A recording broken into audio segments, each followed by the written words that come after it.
Bismillahirrahmanirrahim. Assalamualaikum warahmatullahi wabarakatuh. Kembali lagi bersama kami di We Listen, We Tabayun. Dan masih bersama saya Najwa Mukhtar sebagai host di episode kali ini. Dan hari ini kita masih kedatangan seorang ustadz yang sebelumnya sudah datang juga di episode pertama kemarin. Dan hari ini beliau hadir lagi menemani kita di episode kali ini, yaitu Ustadz Junaidi. Beliau adalah salah seorang alumni mahasiswa Universitas Al-Azhar Kairo dan juga alumni S2-nya di mana, Ustadz? Di Universitas Indonesia. Masya Allah. Gimana kabar antum hari ini? Alhamdulillah baik. Alhamdulillah sehat ya. Alhamdulillahirabbil alamin. Gimana keluarga sehat juga di rumah? Alhamdulillah sehat. Alhamdulillah. Ustadz Junaid. Ya. Fenomena hari ini tuh bahwa kita faktanya ingin menghadapi bulan Ramadan. Ya, betul. Bulan Ramadan selama 30 hari. Ya, 30 hari itu bukan waktu yang sebentar ya. Itu lama. Betul. Apalagi kalau kita puasa. Puasa itu terasa banget 30 hari ya. Iya. Tapi mungkin bagi orang yang emang benar-benar niat untuk berpuasa, ya nggak terasa lah 30 hari. Apalagi orang yang sudah rindu dan juga cinta sama bulan Ramadan. Ya, pasti dia merasa bahwa 30 hari itu sangat sempit. Ya. Tapi kita kan belum tahu nih bagaimana cara menetapkan satu Ramadan itu kapan, ya. Karena faktanya yang terjadi di Indonesia itu berbeda-beda gitu. Ada satu kelompok satu Ramadannya itu hari Sabtu. Iya. Ya kan? Ada juga yang satu Ramadannya hari Minggu, ya. Nah, betul. Ini sebenarnya bagaimana Ustaz cara menetapkan satu Ramadan kapan itu tuh bagaimana caranya, Ustaz? Jadi di sini ada turukul isbat. Jadi tata cara untuk penetapan baik itu awal Ramadan maupun penetapan bulan Syawal atau Idul Fitri seperti itu. Nah, di sini kita bisa mengambil dari surat Al-Baqarah ayat 185 yang berbunyi Syahrul Ramadan allazi unzila fihil Qur'an hudal linnas wa bayyinatin minal huda wal furqan. Faman syahida minkumus syahra falyasum. Barang siapa di antara kalian yang menyaksikan bulan, maka hendaklah dia berpuasa. Faman kana minkum maridun aw ala safarin, ya kan? Fa'iddatun min ayyamin ukhra yuridullahu bikumul yusra wa la yuridu bikumul usra. Walitukmilul iddatah, untuk melengkapi bilangan jumlah. Walitukabbirullaha ala ma hadakum wa la'allakum tahtadun wa la'allakum tashkurun, ya, agar kalian bersyukur. Nah, di sini disebutkan ada ru'yah, musyahadah. Faman syahida minkum, menyaksikan bulan. Oke. Jadi ada dua cara di sini. Bulan yang di langit kan maksudnya? Ya, bulan yang di langit. Oh, iya. Bukan bulan-bulanan. Ya. Jadi ada dua. Di sini secara ru'yah atau musyahadah, melihat bulan secara langsung. Terus juga ada secara hisab, walitukmilul iddatah, cara hisab. Hisab sini terbagi menjadi dua lagi, ada hisab adat, hisab falaki. Nanti kita akan bahas. Oke. Nah, ru'yah di sini pun kita perlu perhatikan juga, ya kan? Ru'yah ini berapa derajatnya yang dikatakan ru'yah, ya. Terus juga berapa orang yang menyaksikan itu nanti kita juga akan bahas juga seperti itu. Oh, jadi ada ketentuannya? Ada ketentuannya, tata caranya. Jadi nggak asal-asal kita langsung, oh ini bulan puasa nih, satu Ramadan. Enggak. Kita harus ada tata caranya sesuai dengan kaidah, sesuai dengan dalil, seperti itu. Emang kenapa kok bisa banyak perbedaan penetapan bulan Ramadan gitu di Indonesia? Bukan di Indonesia aja sih, emang dari zaman dulu, dari zaman Rasulullah juga seperti itu. Jadi ulama ada yang menggunakan secara ru'yah, ya kan? Ada yang menggunakan secara hisab.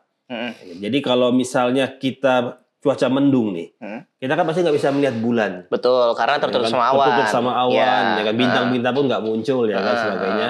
Karena daerah langit itu gelap kelihatannya.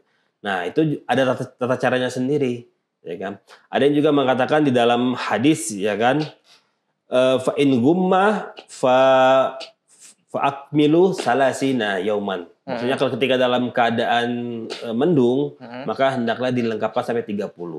Karena Nabi pun berkata, ya kan, inna ummatan ummiyatan la yaqra'u wa la yaktubu. Sungguhnya umat yang ummi itu artinya nggak menulis dan juga nggak membaca. Besok Nabi Muhammad mengasih isyarat, asyahru hakaza, kata Nabi. Bulan itu segini dan segini. Maksudnya apa? Segini itu yang pertama 29, yang selanjutnya mengatakan segini itu 30. 30. Jadi dalam satu bulan itu bisa jadi itu 29, bisa jadi itu 30. Ya, jadi dalam satu bulan tuh ada dua versi, bisa 29, bisa jadi 30. Tergantung peredaran daripada bulan pada waktu itu.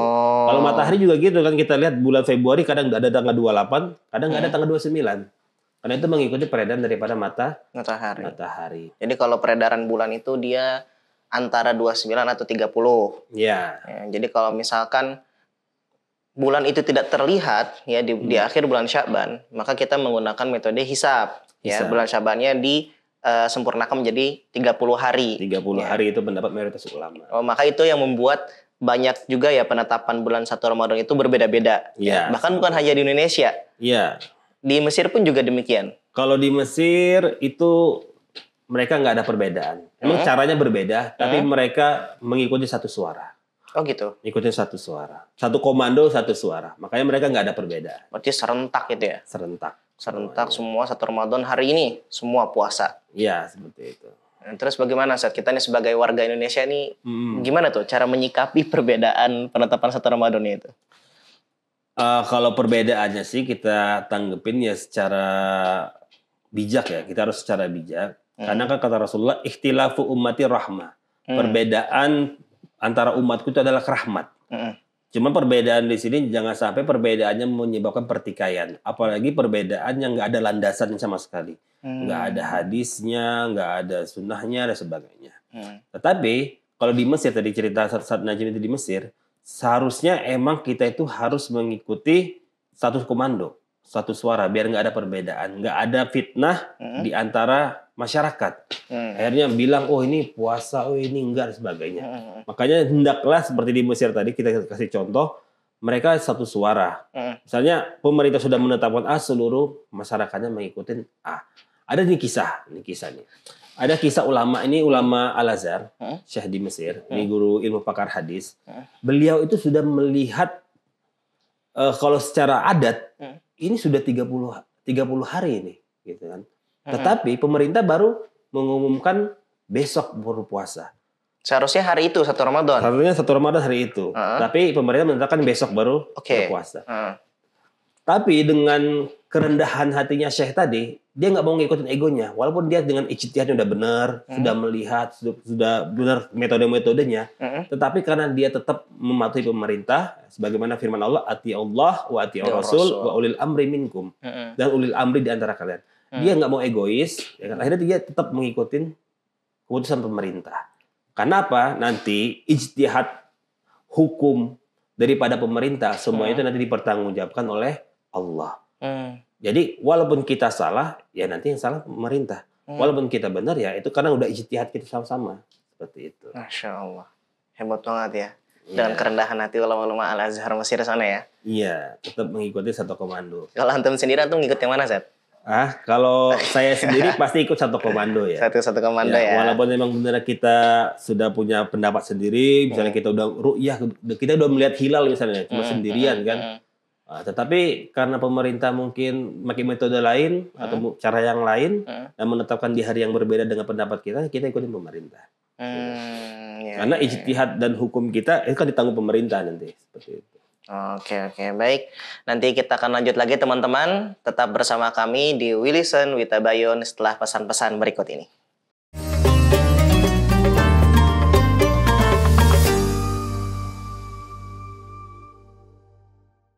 Kembali lagi bersama kami di We Listen We Tabayun. Tadi Ustadz kita kan udah bahas ya kan cara menentukan 1 Ramadan ya, dan juga banyak banget perbedaan ya. Perbedaan penentuan 1 Ramadan di Indonesia, ya kan?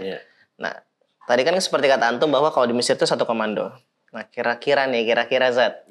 Kira-kira menurut antum masyarakat Indonesia tuh bisa gak ngikutin satu komando itu? Ya bisa aja. Kalau masalah bisa-bisa pasti bisa. Cuman tergantung siapa yang bisa menyatukan semuanya.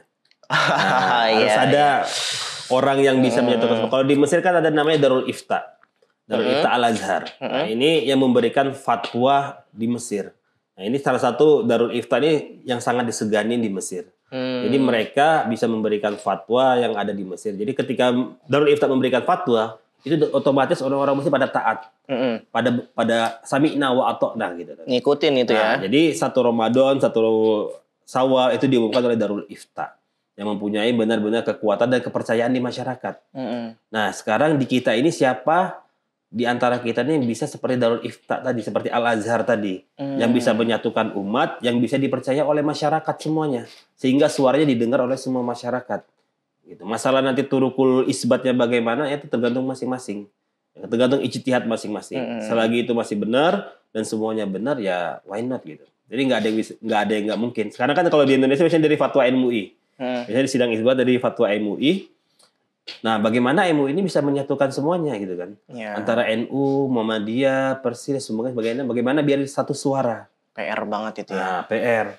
Nah, karena kan kita harus menurunkan ego masing-masing sih. Iya, memang, seperti kisah ulama Mesir tadi, ya kan? Beliau menurunkan egonya walaupun beliau sudah benar dengan pendapatnya, dengan ijtihadnya beliau gitu kan. Bagaimana kita ketahui juga ati Allah wa ati Rasul wa ulil amri minkum. Orang yang diberikan kepercayaan, misalnya pemerintah, yang pemegang kebijakan, sebagainya, itu yang kita taatin. Ya, kenapa kita harus berselisih? Oh, saya mau sendirian, saya paling benar. Oh, akhirnya pada ego masing-masing. Oh, saya paling benar nih, segini Ramadan. Akhirnya terjadi ikhtilaf. Jangan sampai ikhtilaf ini malah menimbulkan kekacauan. Kalau ikhtilaf malah menimbulkan kekacauan, mending ya harus ikut satu komando. Betul. Harus menurunkan ego satu-satu gitu. Memang agak sulit ya kalau memang kuncinya menghilangkan ego itu emang agak sulit ya. Karena ego itu kan kembali kepada individu masing-masing ya. Memang berat banget itu PR MUI itu untuk menyatukan semuanya, menghilangkan ego dari masing-masing gitu. Memang harus kembali ke diri masing-masing yang lagi sih. Karena kan dengan perbedaan penetapan 1 Ramadan saat di Indonesia ini, akhirnya ada orang yang 1 Ramadannya belakangan. Tapi Lebarannya duluan, Zat. Oh, Lebarannya duluan. Iya, ya kan? Jadi dia Ramadannya ngikutin yang A, tapi Lebarannya ngikutin yang B. Oh, gitu. Itu gimana, Zat, menurut Antum? Kalau ada orang seperti itu tuh? Ya, sebenarnya kan dalam Turukul Isbat ada berbeda pendapat juga ulama. Ada yang bilang cara penentuan awal puasa itu berbeda dengan cara penentuan awal Syawal. Oh, gitu. Itu berbeda. Ada juga yang mengatakan yang penentuan awal Ramadan ya sama dengan Syawal gitu kan. Berarti kalau sudah awal Ramadan berarti dilengkapin aja selama 30 hari atau selama 29 hari dan sebagainya. Seperti itu. Nah, ada juga yang ketika bulan Syawal kita harus ngeliat ruqyah lagi seperti ngeliat ruqyah Ramadan, awal Ramadan lagi. Ketika sudah muncul bulan, ya udah kita harus aftiru, harus berbuka puasa. Udah muncul nih, oh berarti besok Lebaran. Seperti itu juga. Berarti udah nggak boleh lagi puasa, gitu. Barang siapa yang menyaksikan misalnya udah ada hilal, misalnya udah masuk bulan baru, bulan Syawal, maka hendaklah dia tidak berpuasa lagi. Sama seperti penetapan awal Ramadan tadi. Makanya ada perbedaan, walaupun dia mungkin lebih awal puasanya, yang ini lebih akhir, tapi akhirnya ketika di akhir puasa mereka sama-sama melihat hilal, ya udah mereka bareng-bareng nggak boleh berbeda lagi seperti itu. Jadi puasa di bulan Lebaran itu nggak boleh ya? Puasa di hari Lebaran itu. Ya maksudnya. Kalau hal-hal puasa yang diharamkan itu ada 2. Ketika Idain, Idul Fitri dan Idul Adha. Ini kita nggak boleh berpuasa. Selain itu ya silakan mau berpuasa. Oh gitu. Itu. Kayak apa yang biasanya orang lakukan puasa Syawal. Puasa sunnah Syawal. Itu dilakukannya berarti nggak boleh di hari pertama Lebaran. Ya, seperti itu. Dia bolehnya dilaksanakannya di hari kedua dan seterusnya. Ya, seperti itu. Oh, di hari Lebaran. Idul Adha juga. Idul Adha cuman kalau di Idul Adha cuman ada istilah pendapat ulama bahwasanya di Ayyamut Tasyrik juga nggak boleh berpuasa. Di Ayyamut Tasyrik seperti itu. Ya, pada akhirnya kan perbedaan ini kan juga mengajarkan kita tentang toleransi ya. Ya, toleransi. Betul. Memang tadi seperti kata Antum, ego tuh harus diturunkan ya, agar kita bisa toleran kepada kelompok-kelompok Islam yang ada di Indonesia. Ya, jadi betul. Memang alangkah baiknya satu komando. Alangkah baiknya satu komando, ngikut satu walaupun setiap orang tuh memiliki cara penetapannya masing-masing. Tapi tetap kita harus mengikuti satu komando. Maka menurut Antum bagaimana caranya kita ya menyikapi perbedaan yang terjadi di Indonesia ini dalam penetapan 1 Ramadan itu? Ya, yang pertama satu kita jangan saling merasa paling benar. Yang pertama. Jangan merasa paling benar. Iya. Itu poin nomor Poin satu benar. ya. Paling Poin paling benar. penting itu ya. Terus jangan saling menghujat. Jangan saling menghujat. Terus jangan saling menyalahkan. Hampir sama ini, menghujat sama menyalahkan hampir sama ini. Maksudnya dia, kamu salah nih caranya, seharusnya Ramadan bulan ini. Kamu salah. Kayak saling menyalahkan. Yang menurut Antum tuh kenapa orang Indonesia tuh suka banget menyalahkan gitu? Suka banget mereka kayak saling menjatuhkan, saling menghujat. Biasanya mereka nggak tahu permasalahan. Biasanya kadang bisa gitu. Kalau orang tahu permasalahan pasti dia akan bijak. Oh kayak gini ternyata gini. Biasanya dia nggak tahu permasalahan, nggak tahu ilmunya, dan biasanya ya lisannya nggak dijaga. Ini orang ikut-ikut aja ya. Ikut-ikutan, mudah termakan berita hoax dan sebagainya seperti itu. Oh iya, jadi ada orang filter. Iya. Jadi dia dikompor-komporin, dia ngikut-ikut aja gitu. Padahal dia nggak tahu permasalahannya apa. Justru malah orang yang tahu permasalahan dan yang berilmu, dia malah tenang-tenang aja. Tenang aja, karena dia tahu. Gitu. Oh ini permasalahan seperti ini. Terus juga ada tadi tentang penetapan Ramadan, setiap daerah memang berbeda. Karena kan suatu negara sama negara lain kadang ada perbedaan waktu. Nah makanya kita juga pasti berbeda juga cara awal kan, mulanya ya kan. Sama seperti sholat juga kan, kita di sini zuhur, mungkin di Mekah baru subuh ya kan, beda-beda seperti itu. Tapi di Indonesia juga sama semua. Kita kan terbagi jadi 3 tuh. 3. Ya kan. Nah kalau misalkan di Barat sudah puasa, apakah di tengah juga harus mengikuti puasa di Barat? Kalau pendapat ulama, misalnya suatu daerah itu berdekatan, suatu negara bukan daerah ya, negara itu masih berdekatan, jarak waktunya nggak terlalu beda kayak kita sama Malaysia, kayak nggak terlalu jauh jaraknya kan, itu mereka hilalnya bisa ditetapkan sama, isbatul hilalnya sama.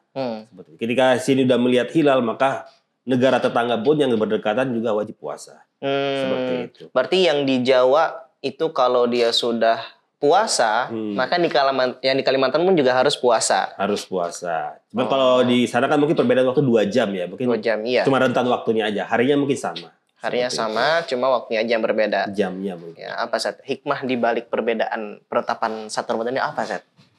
Yang antum lihat apa hikmahnya? Ya seperti yang tadi hadis Rasulullah, ikhtilafu ummati rahmah. Setiap perbedaan di antara umatku ini adalah rahmat. Jadi bukan hanya di dalam 1 Ramadan aja atau 1 Syawal aja ada perbedaan, ya kan? Tapi di dalam ibadah-ibadah yang lain pun yang itu bukan secara qot'i, kan ada dalilnya yang secara qot'i, ada yang masih ada secara mubham dan sebagainya, yang multi tafsir. Nah itu di situ perbedaan-perbedaan daripada ulama-ulama.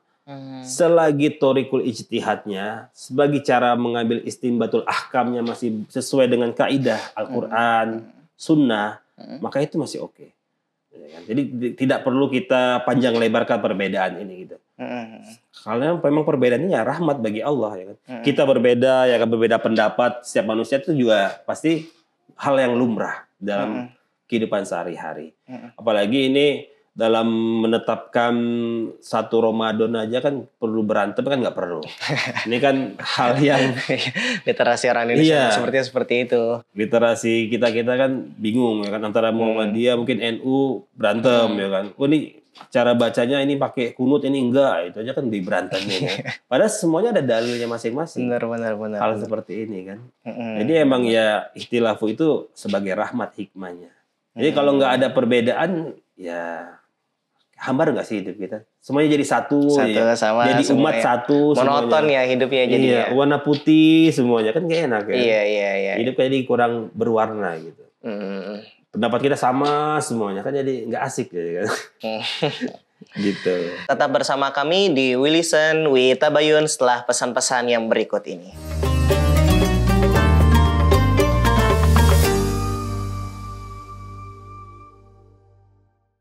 Kembali lagi bersama kami di We Listen, We Tabayun.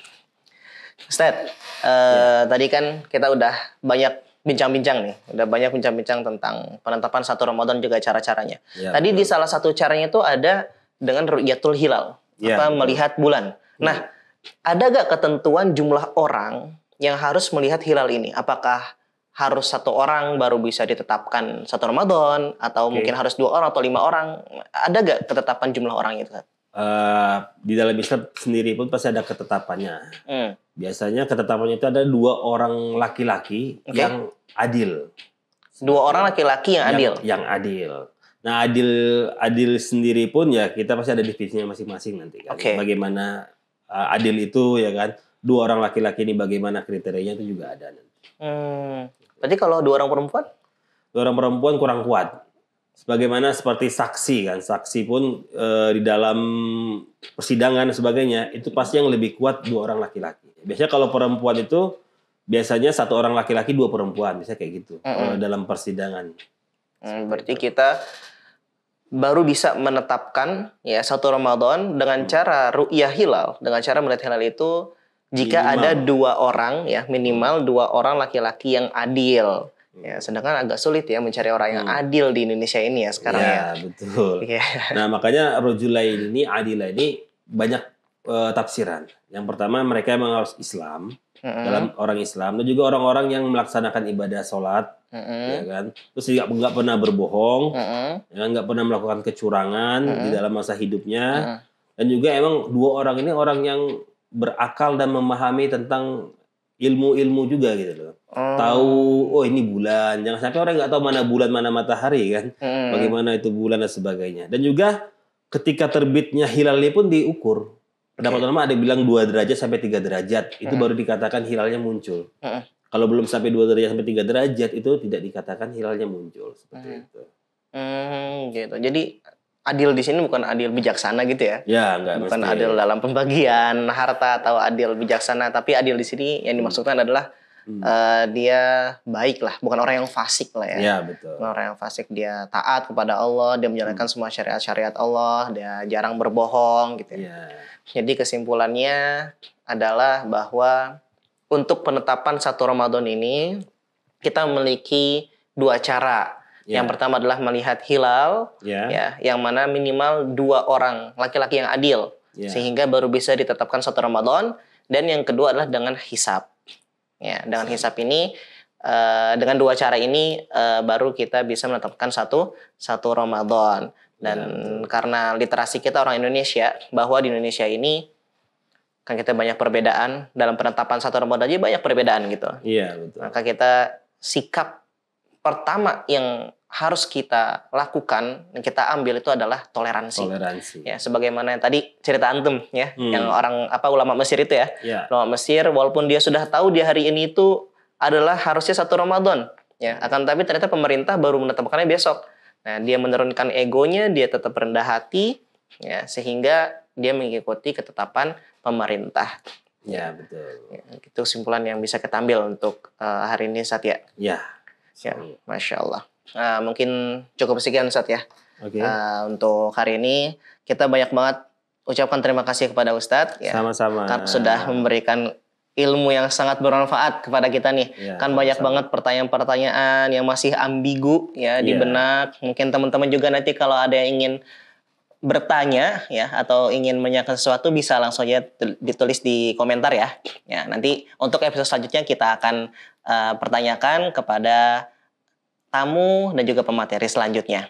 Ya, ini jangan lewatkan episode kita selanjutnya dan jangan pernah terlewatkan program kami di We Listen, We Tabayun. Kami pamit undur diri. Saya Najib Mukhtar. Wassalamualaikum warahmatullahi wabarakatuh. Waalaikumsalam.